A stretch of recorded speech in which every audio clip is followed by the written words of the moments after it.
वडगाव कोढ पांढरी येथे वनपट्टेधारक शेतकऱ्यांसाठी फार्मर आयडी नोंदणी व महाविस्तार एआय ॲप बाबत जनजागृती।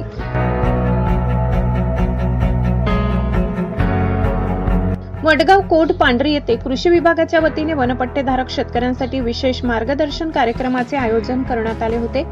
या प्रसंगी सहाय्यक कृषी अधिकारी सुनील सुडे यांनी वनपट्टेधारक शेतकऱ्यांनी शासकीय योजना, सबसिडी, पीक विमा आणि थेट अनुदानाचा लाभ मिळविण्यासाठी प्राधान्याने आपली फार्मर आयडी काढून घ्यावी असे आवाहन केले। तसेच ज्या शेतकऱ्यांकडे आधीपासूनच फार्मर आयडी आहे त्यांनी शेती समृद्ध करण्यासाठी महाविस्तार एआय हे अत्याधुनिक ॲप डाउनलोड करावे असे सांगितले। या ॲपच्या माध्यमातून केंद्र व राज्य सरकारच्या योजनांची माहिती, अचूक हवामान अंदाज, कृषी उत्पन्न बाजार समित्यांमधील रोजचे बाजारभाव आणि एआय आधारित पीक सल्ला यासारख्या विविध सेवा एकाच ठिकाणी उपलब्ध होणार आहे। पारंपरिक शेतीला आधुनिक तंत्रज्ञानाची जोड दिल्यास उत्पादन खर्च कमी होऊन उत्पन्न वाढविणे शक्य असल्याचे स्पष्ट करत त्यांनी सर्व शेतकऱ्यांना या तंत्रज्ञानाचा लाभ घेण्याचे आवाहन केले। या कार्यक्रमाला सरपंच गौतम पावरा, ग्रामपंचायत सदस्य गुमान पावरा, कृषी मित्र अजित पावरा आणि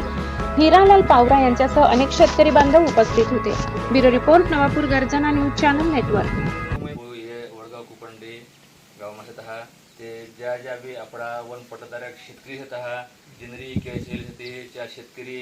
फार्मर आयडी तयार करलो आणि जिनर वनपट्टेधारक होता पण तिनर कधी कुटुंब प्रमुख कधी मयत होते तिनर मयत दाखलो आणि आधार कार्ड आणि वनपट्टो जमा करू तेर नाव कमी करून ते वारसा नाव लागाडत होतो आपो आणि ज्यावेळी शेतकरी फार्मर आयडी वाला होता ते आम्हाला कृषी जो आपला महाविस्तार एआय होतो त्याच्यावर तुम्ही मोबाईल पर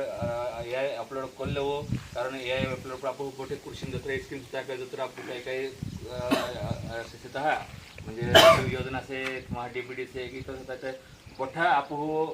गौरपठ्या खेतम बांध पर खेतम आपको काम करतला आपको थाक्यात स्वामी पटींच्या पद्धती असला तिनं काही जानकारी त्याचे मोठा तिनं अवतरेवे एवी एआय जो म्हणत होता एवी तुम येहरे बठीन तुम करला के मैं यू बियाणो काल को पर हाजु बियाणो में लाख तो लगे तुम नाक द्यायचे तुम कहे मैं